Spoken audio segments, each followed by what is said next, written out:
when I read the Message version, it's very clear to me that this is about how to live. And I think, Eugene Peterson's intention was to do that. He often really changes how scripture feels, or at least maybe he reveals how it feels in a different way. Because often the direct translation just, wasn't written for us. It wasn't written in English. It wasn't written in this century or even this millennium. You did not put my hand here, lock the receiver. I think one of the big reasons that we hear Psalm 23 at funerals so often is that it gives us a vision of security. It is this sense of being held, being protected. The rod and the staff is so funny. You read some of these more conservative commentaries and they talk about the chastening rod. And I'm like, what shepherd is out there beating his sheep? That's not a thing. That's not a thing. What kind of insanity, what kind of masochism is in that? It's very clearly to keep the wolves away and to keep the sheep from walking off the cliff. It is not for harm. Anyway, but I guess that's how some people get security, right? They get security through control and domination and violence, and that's how they know security, and so that's how they seek it, and that's how they teach it. And isn't that the story of the world, that we are trapped in these cycles of trying to seek security and people's fantasies about what security is, and where it comes from, and how we get it? When Representative Green wrote online the other day in response to this ridiculous stuff that the former president is doing, the feelings that everyone is having right now, the whole silent majority is fear and anger. You know what I was thinking? She's probably right. You know what else I was thinking? She loves it. You know what else I was thinking? Most politicians love it.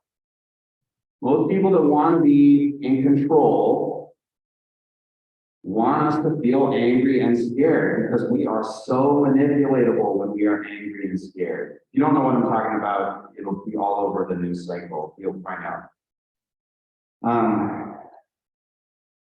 I teach bystander intervention.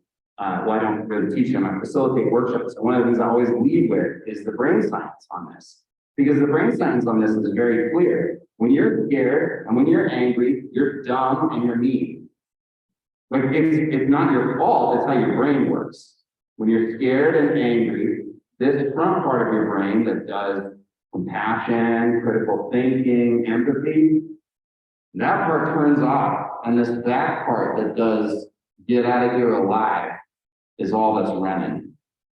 And so you're literally dumber and meaner when you're scared and angry. Well, how convenient is that? So we're living in a country that is becoming more comfortable being dumber and meaner. And this person, I'm going to stop talking about her now. Just going to stop. And it's a reality we need to recognize, because it's a reality that's pervasive. And we better be careful that we don't get comfortable being motivated by our fear and our anger, because then we will only act out our dumbness and our weakness. We're in a tough time right now in the world, because we're in a new phase of the pandemic, right? I don't know if we're coming out of it. I'm not sure exactly how to talk about where we are now, but I think one of the things that we are doing is we're looking at how we've been so profoundly affected by the last few years. And the research is starting to come out that we have been seriously harmed as a society by the pandemic and by the isolation that came with it. We're starting to talk about a pandemic of loneliness now that is pervasive and incredibly debilitating and really harming people and children in particular. The teen suicide rate has been just going through the roof because we've gotten so separate. It's literally killing us, our loneliness. And it has I think, highlighted this, the fear that has separated us has only gotten deeper and stronger, and we're more polarized and more divided. But you know, the other interesting thing is, this is all pervasive and across society, which means everybody is now in the space of rebuilding our lives. What is our life now? What is our life going to be? You know, we just had a birthday party for my son, and it was the first one we had for him that wasn't marked by some kind of tragedy or limitation or whatever. I mean, it's been years. And just how rare and special it felt. I know some of you were out there on Alki Beach this last weekend, and how just popping it was. People are out and enjoying life and trying to soak up the sun and trying to be. But how often are we out there and we're still separate? We still feel isolated. We can be around all these people, but we're not there. You know, I think that the pandemic of loneliness has really changed a lot about how we relate to each other. It's led so many people to living these lives online, right? And spending so much time on our social media and on these other ways of interacting. Not everybody, but a lot of folks. And we were talking this morning about the ways that people show up online, and that there's two kind of traps about how we can show up. And this isn't just online, I think this is also in person, but it's very visible online. One of the traps of how we show up is we pretend that everything's great. We hide our weakness, we hide anything that's going wrong, we hide any suffering or injury or anxiety, and we try to show up good. We're good. Why do we do that?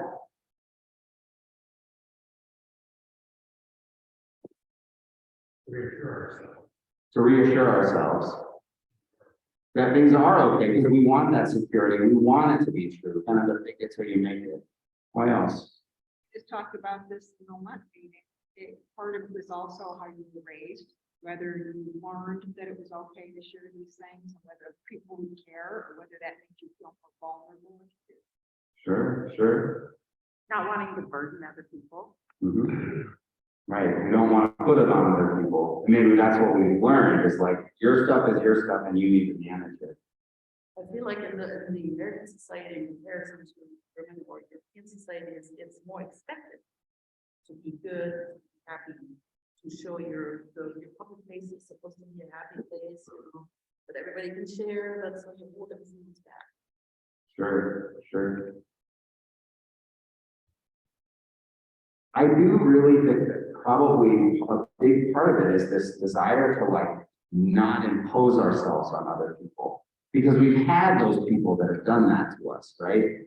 That have taken up too much space, right? That have centered themselves so much that it felt like we couldn't be present. What? Like I have a message from Elise. She says, because who wants to see our misery? It's much more fun to see our vacation pictures. Who wants to see our misery? It's much more fun to see our vacation pictures.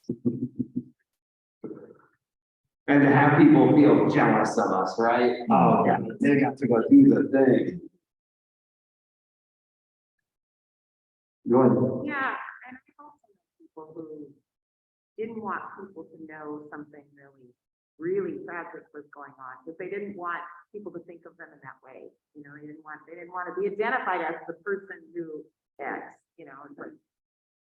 like somehow they would be a sad sack, or they would be looked at differently by people if they said they had like a mental illness, or if they said they had an addiction problem, or if they said something like that. We're good. Yeah, for sure. I think that in so many ways we're motivated by this fear of shame, that somehow the thing that's going on is going to stick to us. We're also really bad at expressing our feelings and our emotions. So we're not gonna express them to just anybody. Sure. Yeah, I mean, there's a whole other conversation we could have about emotional intelligence and how depleted of emotional intelligence is in America, right? You're either mad, sad, or glad, and that's about it. And if you're a man, those are probably the three emotions you were ever taught to identify. If you're a woman, maybe you also added a couple more, but Brene Brown has a whole research piece about called Atlas of the Heart, where she talks about the reality of our inability to name our emotions and how that profoundly limits us, limits our ability to experience our life and ourselves, especially to share with others. I just feel like maybe I just need to hold this in my hand. Maybe that'll be better. I know, right? Oh, remember the sound of your phone. And ironically, the other way that people show up a lot online and also in person is they perform their pain. Tina talked about this in the meeting this morning. Every little thing, every grievance and frustration gets aligned, gets highlighted. I am guilty of this sometimes. My wife will ask me, how's it going? And I'll just start naming all the things. And she's like, no, dude, I meant to say hi. I didn't actually mean to ask you about all that because I'm not in a headspace for that. I gotta go. Hi, right? Just get caught up in kind of communicating all of the little things. And some folks, who's the person in your life that every time you talk to them, it's just a laundry list of complaints and grievances? Why do we do that? Why does that happen? Sometimes it's lack of control. My sister has a long list of grievances, but she can control so little in her life that I can't. Sure. Yeah, there are consequences of the way that the world is working for her. Yeah. What else? And I think talking about loneliness, I think it's often people who don't have anyone else to talk to that they finally get somebody to talk to and everything comes out. Sure, absolutely. They finally get that listening ear. Often need people. They need love, they need attention. They're kind of starved in their life. Mm-hmm. And that gives them attention. It has people respond compassionately. And they sort of need that affirmation. Yeah, I like that language of starve. There's a hunger in it, and it being able to share that and capturing someone's attention that feels like so rare that I gotta get it, I gotta hold on to it. What else do you think people do it?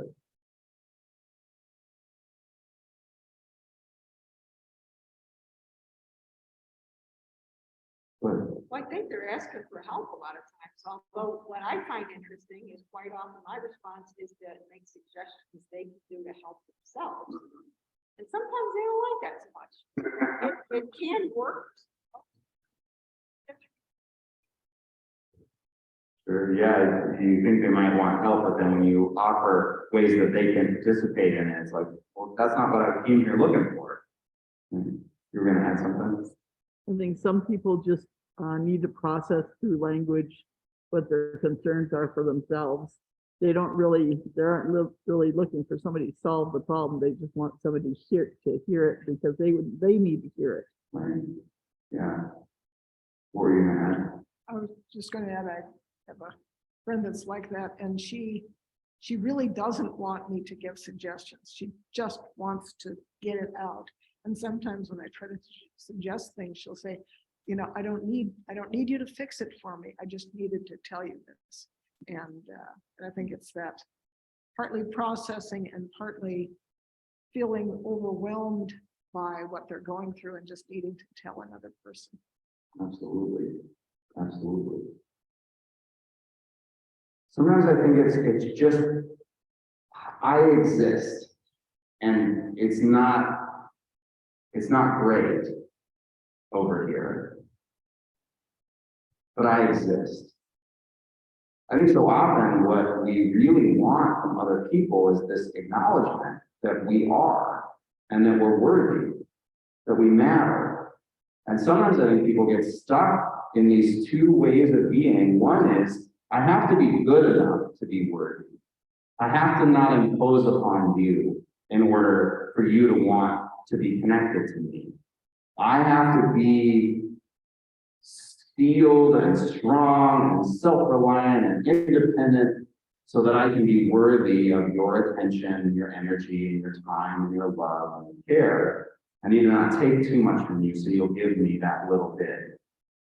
And then sometimes it's, I am worthy because I am in need, and I need to be so in need that you will come and rescue me or see me or care about me. It has to be really bad, like the squeaky wheel gets the grease, the early bird gets the worm, and I'm a hot mess. Won't you pay attention? Look at me. I think both of these positions are really about this idea of really being so hungry for the affirmation that we matter. In a world that so readily sees some mattering and others not. Some people's experience being worthy, some people's investments worthy of being bailed out, and others not.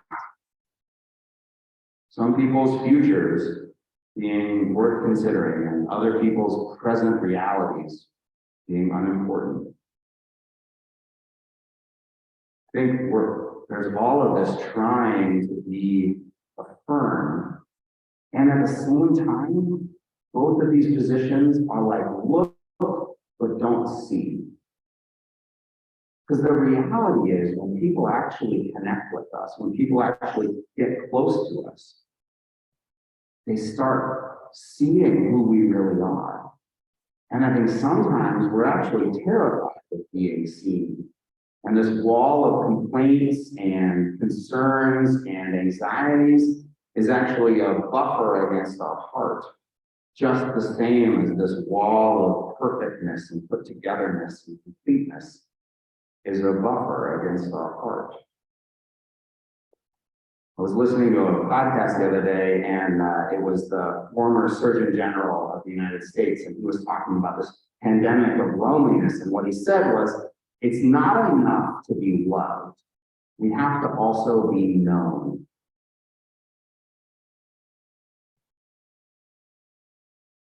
It's easier to be loved, but it's terrifying to be known, right? Why? The person might see that you stuff. The person might see the really ugly stuff that I think is in me. Why else? Do you have something? Why are we so afraid? Why are you afraid sometimes of being known? Because you demonstrate authenticity rather than a reconstructed persona. You want others to see. Mm-hmm. If they don't see that, and they see what you're about, and if you're missing out on things like belonging or services. Sure, that kind of rejection. Like if they see the thing I constructed, then if they reject that, well, then they reject this thing I constructed. But if they see me and reject me, that's going to hurt in a way that rejecting this construction is not one. But Also, that you're being judged as the thing that society or the community has said is undesirable, bad, or wrong. And so if someone were to say, I'm really struggling with addiction right now, or I relapse, then you're being judged as a quote unquote junkie. Human being who happens to this as part of right, so but limit you society's notion about right, like if they see us, they'll only see the thing, and then that will be us. Yeah. What else? I think a branch off of that, but slightly different, is I think you can be misknown by disclosing some of that. Like I'm a person who had like a ton of tragedy in the past, my family, things. And, but if you just, but that's so not what I am. And yet if you disclose that to somebody, it's like, oh, and then they just want to go on, and that's just, you know, and it's like, that's not where I am, that's not my, that's, you know what I mean? Yeah. So I think we have a difficulty in our society of recognizing the complexity of people. And we tend to try to like categorize or pigeonhole, oh, now I get it, you know, like, and then it's like, oh, that's why you're, that's, you know, I mean, it's just, rather than it being an experience you've been through that you've grown from, it's sort of, and I think that's why people don't, they disclose things. Right. Because if we disclose information, then people come up with their own understanding of what that means and what that must be like for us. I think this is the difference between knowing someone factually and knowing someone emotionally. Because you can know a lot of facts about someone and completely misunderstand their life. You can know a lot of information about people and interpret it however you want or however is convenient. I think it's dangerous for us to just know each other and present each other as a bunch of facts and information. But it's also safer to be a bunch of facts and information. But when we know each other emotionally, when we know each other in these ways about what's going on in the heart, regardless of the facts or information, because what we do there is it's vulnerable, because what if I'm not feeling how I should be feeling? What if my life is going really well and I feel like crap? Well, whose fault is that, right? And then we move back into that judgment space. We move back into that, have you earned how you feel, right? Is it bad enough for you to feel bad, right? Or is it good enough for you to feel good? When we know each other in an emotional way, that's when the facts of it become less important and the presence of it becomes more important. I think about, who do I remember in my prayers that's going through a hard time? Do I remember the folks who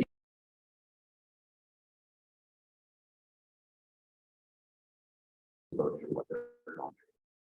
And like, I'll just be honest as a pastor, like, I have a harder time with this one. But if I know where someone was at in their heart, it's so much easier for me to feel connected to them and to bring that to God in a generous and kind way. And yes, our God knows all of the facts about us, all of them, in a way that gives them wholeness, that when we share them with other humans, they only know them in pieces, right? They only know them in part. But our God knows us emotionally. And our relationship with God is one of this complete fullness of being known. And that's what makes being loved meaningful by God. God doesn't just love us because we exist. God loves us in our particularity, in our uniqueness. And none of the information and facts can stick to us because we are this beloved. And the challenge is, as humans, we have so much struggle seeing people that way because we're so afraid of being misseen and misunderstood. Where are you seen? Who sees you? Who knows you emotionally? You don't have to answer this one out loud, but just think about it. Regardless of the facts that that person has and the information and how up to date they are on all of the things in your life, like, where are you really seen and known? And then ask yourself, who do you see? Who do you know emotionally, not just factually? Who's present to you in that way?